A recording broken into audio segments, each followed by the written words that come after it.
Capítulo 7. La villana, el maestro del espionaje y el secreto. Todo tiene un precio, dijo el Cobra Dorada. Demuéstrame lo que vales. Tiempo de hierro. Anónimo. No necesitaba abrir los ojos para saber que estaba en otro mundo. El darse la vuelta en la cama siempre hacía que le diese un ramalazo de dolor y arcadas. Aquí, los milagros como los monstruos, la magia y una noche de sueño profundo eran posibles. En el mundo real no estaría despierta. Alice estaría preocupada, pero se alegraría muchísimo cuando Rey se despertara por fin y se encontrase bien. Los primeros rayos de sol de la mañana incidían en el arco de mármol, haciendo que los mosaicos azules refulgiesen como si estuviesen llenos de vida. Emer se acercó con una bandeja de plata en la que llevaba una generosa taza de chocolate caliente y un surtido de platos de desayuno para ella. «¡Menudo lujo!», suspiró Rey, tomándose el chocolate a sorbitos. Hacía mucho tiempo que había perdido el apetito. El poder saborear la comida le parecía un lujo descabellado. En uno de los platos había lo que parecía una tortilla dulce con grosellas. Estaba deliciosa, pero Rey no se fiaba mucho de la carne cubierta de frutas aromáticas y especias. «¿Qué es? ¿También tiene amnesia en este caso y no recuerda su desayuno?» Emer parecía cansada. Rey tampoco era muy mañanera, lo que confirmaba que había hecho bien dándole el personaje de villana. A los villanos nunca les gustaba madrugar. Tenían que permanecer despiertos hasta bien entrada la noche para maquinar sus malvados planes. Con aquel surtido de platos de desayuno frente a ella, como si fuesen un tesoro, Rey se podía permitir el lujo de elegir lo que quería y lo que no quería comer. Apartó los platos que no reconocía por si no fuesen seguros. «Si no se va a comer el erizo asado», dijo Emer. «Todo tuyo». Rey se tomó la tostada con mantequilla, los huevos de faisán y las uvas que brillaban en el bol como si fuesen piedras preciosas. El comerse una tostada solía hacer que le sangrasen los labios y las encías, como si el pan tostado fuese mucho más resistente que su propia carne. Ahora Rey podía ganarle la batalla a la tostada. Mientras se la comía, empezó a maquinar sus malvados planes. Hacía 6 años, el Cobra Dorada había salido de la nada y había logrado encandilar a la corte con sus conocimientos de moda y por ser un patrón de las artes. Tenía una amplia red de espías y ladrones, así como un tesoro a base de información de un valor incalculable. También tenía riqueza, mucha riqueza, y era dueño del burdel dorado. A algunas personas les encantaba el lujo, y las prostitutas. El cobra sería el elemento clave que Rey necesitaba para hacerse con la flor de la vida y la muerte. El truco estaba en hacerle creer a Lord Pompejoy que ella también podía serle útil. El sumergirse en agua caliente solía hacer que todos los músculos que le dolían al despertarse dejasen de dolerle, por lo que Rey solía darse baños todos los días. No estaba acostumbrada a los baños de Eyam, en donde le echaban agua de jazmín, naranja, limón y rosas por los pechos y la cabeza con jarras de plata. No había agua corriente, ni caliente, ni fría, por lo que Rey se tenía que conformar con el agua templada mientras pensaba en lo que se pondría ese día. El cobra creía que el aspecto era lo más importante, por lo que Rey había hecho que Emer le pusiese su mejor vestido de día. La diferencia entre los vestidos de día y los de noche era que los vestidos de noche dejaban al descubierto mucho más que sus atributos. Su mejor vestido de día también mostraba bastante piel. Estaba hecho con un rígido satín blanco, con rosas florecientes bordadas con hilo de color escarlata por toda la falda, con sus espinas y tallos rodeándole la cintura.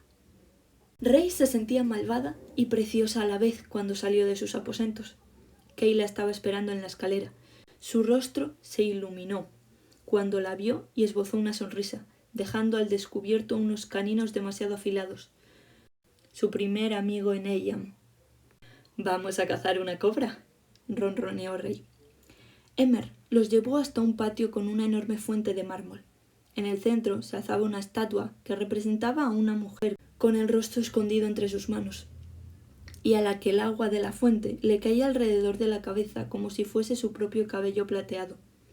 Rey recordó que habían asesinado a alguien en esa misma fuente, con tanta fuerza que habían dejado una mancha de sangre sobre el mármol blanco que jamás se conseguiría quitar.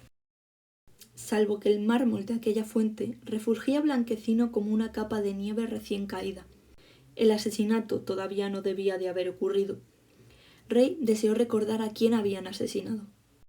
Subieron un tramo de escaleras para llegar al paseo que rodeaba las murallas de palacio. Rey tiró entusiasmada de la manga de Kay y estiró el cuello para contemplar Desembar, la capital de Eyam. La ciudad de muchos colores, situada entre el abismo de la desesperación y las montañas de la verdad. La ciudad era preciosa en cualquier época del año, al contrario de las otras ciudades, que solo eran preciosas de vez en cuando. Al visitar la ciudad y ver en persona un destello de aquello que te habías imaginado, este se hacía realidad. O si vivías en la ciudad, siempre te invadía una extraña sensación de asombro. El palacio amurallado se alzaba en el interior de una ciudad amurallada, como si fuesen dos anillos del tronco de un árbol. Los muros de palacio estaban hechos de arenisca cálida, y las murallas de la ciudad y la barbacana se alzaban un poco más allá, de piedra caliza gris. Más allá de las murallas grisáceas y de las puertas de la ciudad se extendía la profunda herradura verde que formaba el bosque de los olmos en espera y la silueta nevada de la cordillera. Esta tierra era como una muñeca rusa, anillos dentro de anillos, ruedas dentro de ruedas y tramas dentro de tramas. El sol iluminaba los edificios de Eyam, abriéndose paso entre las nubes, reflejándose sobre las cúpulas de color bronce y verde menta, incidiendo sobre los tejados a dos aguas de color rojo óxido, gris pizarra y bronce. Un ancho camino pavimentado se abría paso desde las puertas del palacio hasta la barbacana. Bordeada por las casas gremiales, la cadena del comercio parecía una especie de collar de cuentas, interrumpido de vez en cuando por algunas plazoletas como si fuesen los colgantes de la cadena. El río Lágrimas de los Muertos recortaba la ciudad como el brillante filo de un cuchillo, y el río de los Intrusos atravesaba las afueras de la ciudad como una serpiente plateada. En medio de aquel derroche de color, un único edificio dorado se alzaba como un león entre una manada de gatos. «Vaya, cuesta mirar el burdel dorado sin llevar gafas de sol», soltó Rey. «¿De verdad era necesario construir un edificio de oro macizo para las prostitutas?» «Las damas de verdad no dicen esa clase de palabras», replicó Emer con voz gélida. «¿Por qué importan más las palabras que la realidad?» Kay parecía genuinamente curioso. «Las palabras tienen el poder de cambiar la realidad», espetó Emer. «Cualquiera que la oiga no pensará que es una dama, y ella tampoco es que sepa ser otra cosa».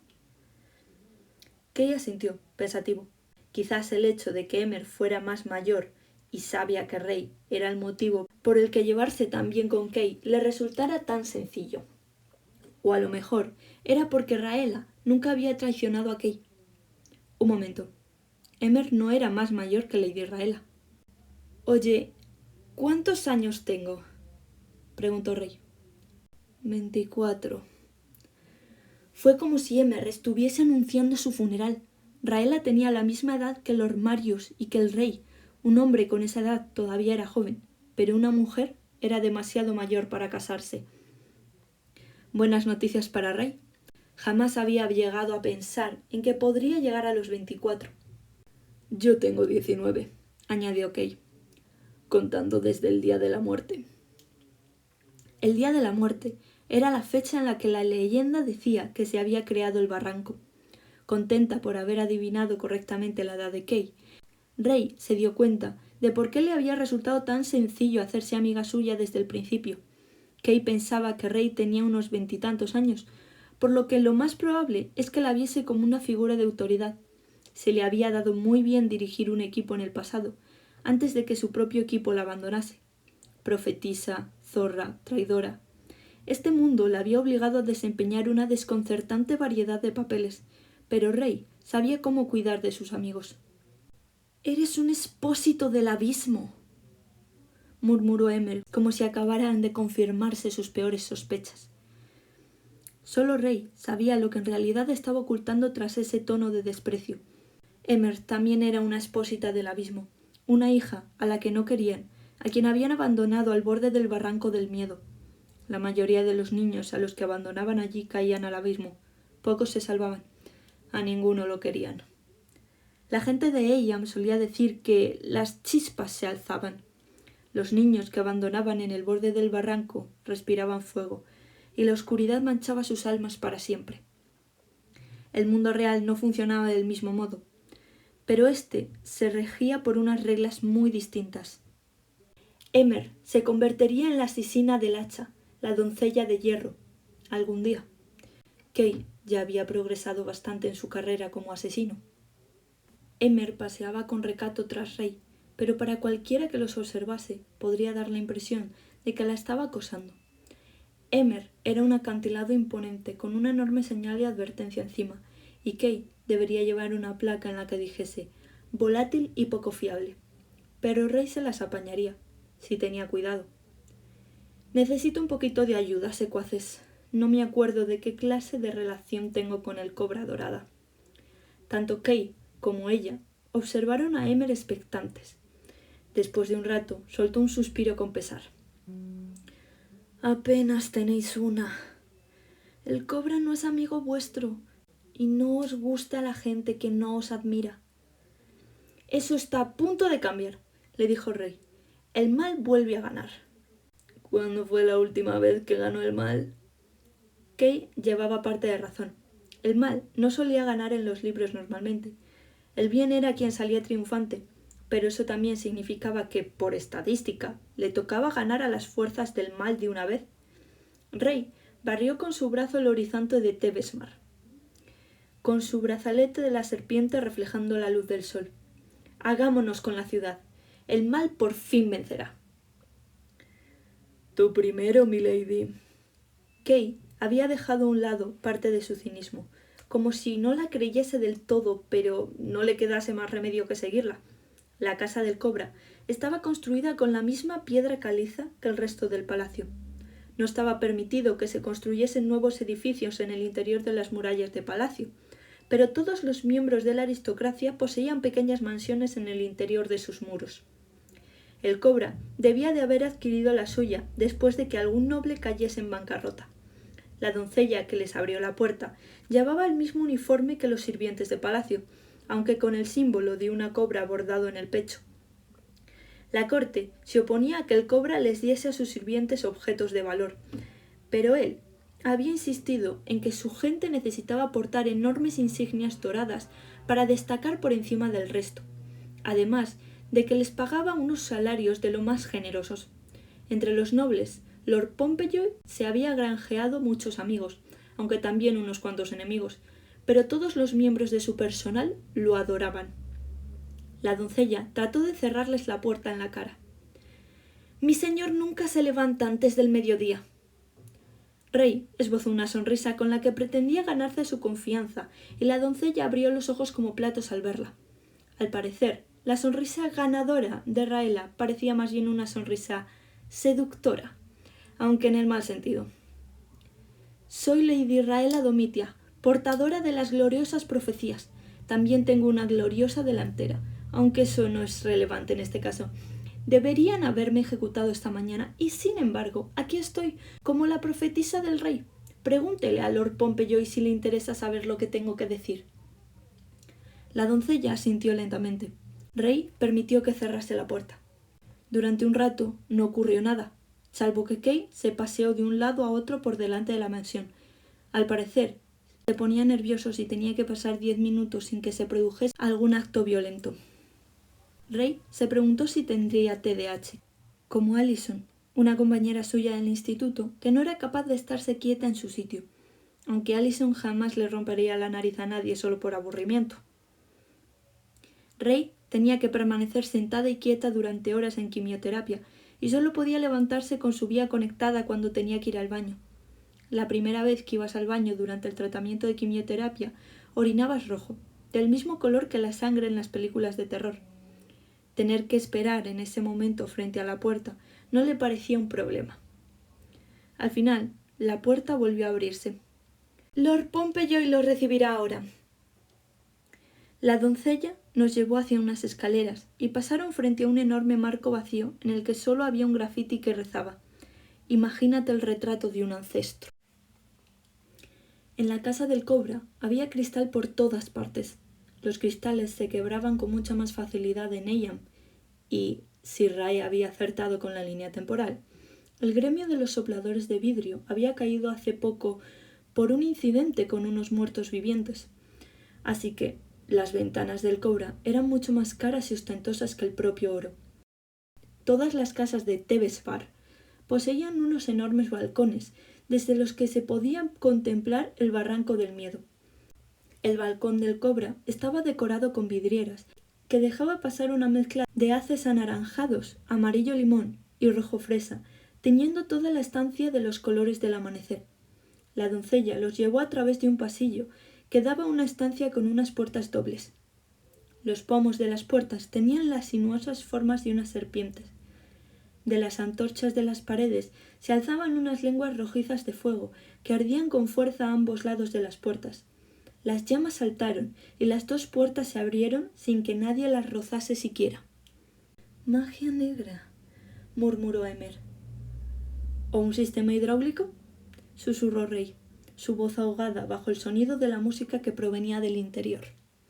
Estos libros no estaban ambientados en un periodo histórico concreto, teniendo en cuenta las armas encantadas y los muertos vivientes.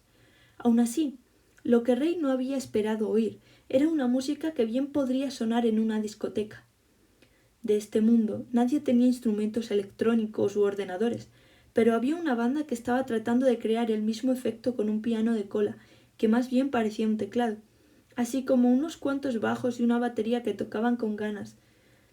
Había dos mujeres vestidas de sirena que cantaban casi a gritos para hacerse oír por encima de la melodía, y el velo de los amortiguadores, con un tapiz elaboradamente bordado como telón de fondo. Toda la habitación estaba profusamente iluminada y cubierta de tejidos que gritaban riqueza. Las paredes estaban desnudas, salvo por una vitrina ornamentada. En el interior de la vitrina, casi metido a presión, se encontraba un largo puñal de acero de oricalco. Al otro lado de la sala se abrieron otro par de puertas de par en par. «¡Wow!», canturreaban los cantantes. El ritmo de la melodía aumentó. Un hombre joven se adentró en la sala y sus prendas refulgían de la cabeza a los pies. Llevaba una opalanda, una vestimenta que Alice había tenido que buscar en internet cuando habían leído aquel término por primera vez, y que Rey se había muerto de ganas por ver alguna vez con sus propios ojos. Era una especie de túnica larga, hecha con seda de color ámbar, y las mangas acampanadas. Los bordes festonados de las mangas eran gruesos y estaban hechos de hilo dorado. También tenían unos cuantos hilos dorados enroscados entre los mechones que conformaban sus trenzas, unas trenzas que se había recogido en lo alto de la cabeza, en un moño, y que caían después formando tirabuzones de color azabache, hasta un cinturón lleno de relucientes eslabones de oro. Su cabello negro también estaba decorado con una serie de adornos, tanto como flores salvajes en un campo en plena primavera. Llevaba tantas baratijas relucientes como estrellas suspendidas a intervalos entre sus trenzas, que tintineaban al moverse como campanillas de viento. Se había delineado los ojos con pintura dorada, que resaltaba contra su piel marrón oscura y que trazaba delicadas figuras hasta su mandíbula. Al caminar, se mecía al ritmo de la música, alzando los brazos con despreocupación por encima de su cabeza. Sus mangas acampanadas se transformaban en una cascada de brillante purpurina que caía desde sus brazos, rodeados de brazaletes de oro, tanto en los antebrazos como en sus bíceps. Los hombres tenían prohibido llevar joyas en ella, por lo que el cobra estaba revelándose al llevar aquellos brazaletes ocultos. Recorrió la sala sin dejar de bailar, levantando los pies y dejando al descubierto las suelas rojas de sus zapatos. Justo debajo de una lámpara de araña con cristales engarzados como si fuesen cascabeles en las puntas de unas serpientes doradas, había un sofá de terciopelo rojo, donde sentarse a conversar. El hombre de oro se dejó caer sobre el sofá de terciopelo rojo, cruzando una larga pierna sobre la otra, antes de saludar a Rey con la mano. «Bienvenidos a la casa del cobra», dijo Rey. «Hola. ¿Siempre recibe a todos sus invitados con tanto estilo?» «Si quieres hacer una buena entrada, tienes que dejar tu alma en ella», repuso el cobra dorada, con un tono teñido de diversión que la envolvió como una manta de terciopelo bordada con hilo brillante. Rey asintió. Bueno, he oído que tiene muchos espías. Se oyó un chirrido cuando los músicos dejaron de tocar de golpe. Lord Pompeyoy ni siquiera pestañeó. Tengo una modesta red de espías. No es por presumir. Claro, repuso Rey. Entre los que se encuentra Kay, ¿verdad? El cobra sirvió un poco en su asiento. La sonrisa de Kay desapareció por un momento. ¿Cómo lo has sabido? Rey se encogió de hombros. Lo único que te importa es el dinero. Y la cobra es el hombre más rico de toda la ciudad. No estoy queriendo decir que seas un cazafortunas, pero, bueno, en realidad eso es justamente lo que estoy queriendo decir.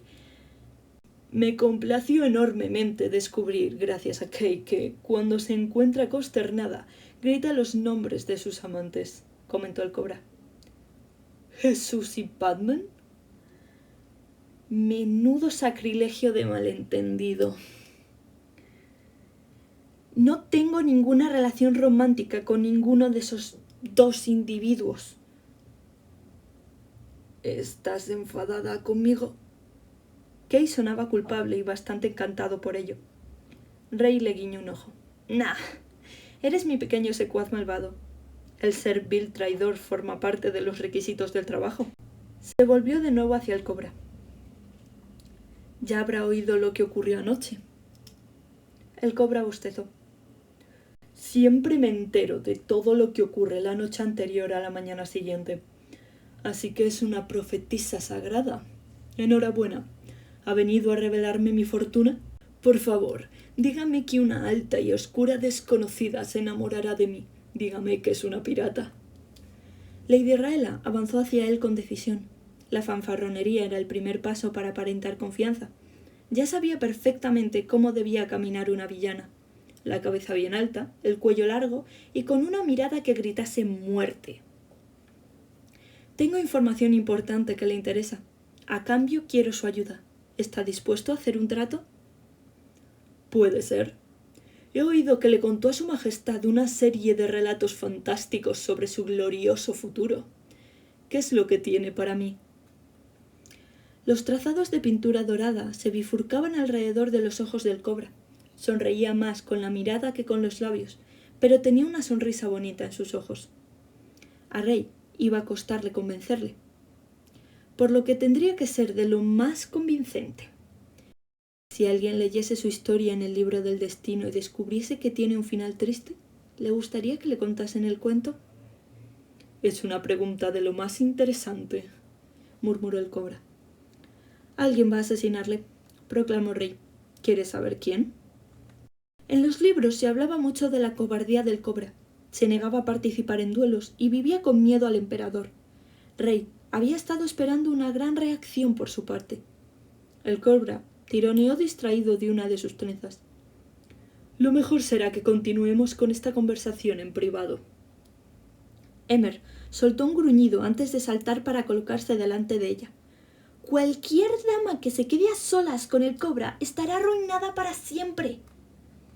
El cobra se volvió hacia la secuaz de Rey. He de insistir, no se ofendan, pero ustedes dos me aterran. Si me pongo nervioso, me vuelvo tímido y callado. Batió sus largas y brillantes pestañas, observando a Emer. Ella se quedó quieta como un roble. El cobra soltó un suspiro. ¿Y qué le parece si hacemos un trato? Todo el mundo sale de esta sala, menos Lady Raela y yo. Dejo la puerta entreabierta. Le cuento un secreto en un susurro, y Lady Raela decide si quiere o no cerrar la puerta. En las 12 horas que llevaba en Eyam, había oído infinidad de insinuaciones sobre el pasado de Raela. El cobra, con quien todo el mundo sabía que la virtud de ninguna dama estaría a salvo, no había mencionado nada en absoluto sobre su pasado. Cuando Emer sacó a relucir el tema, él ni siquiera se había burlado de que a Raela no le quedaba ninguna reputación que proteger. De acuerdo, accedió Rey. Ya habéis oído a la dama. Tomaos un descanso, dijo el cobra a la banda. Sonáis genial, chicos. La banda se dispersó. Una de las cantantes, la que llevaba el traje de sirena morado, le pasó la mano en una suave caricia al cobra sobre su manga brillante antes de marcharse. El que su jefe se fuera a encerrar con una mujer desconocida para conspirar parecía ser el pan de cada día. Esa misma cantante también le guiñó el ojo a Kay cuando se deslizó junto a él. Kay y Emer no se marcharon hasta que Rey asintió con la cabeza, e incluso entonces Emer dejó la puerta entreabierta tras marcharse.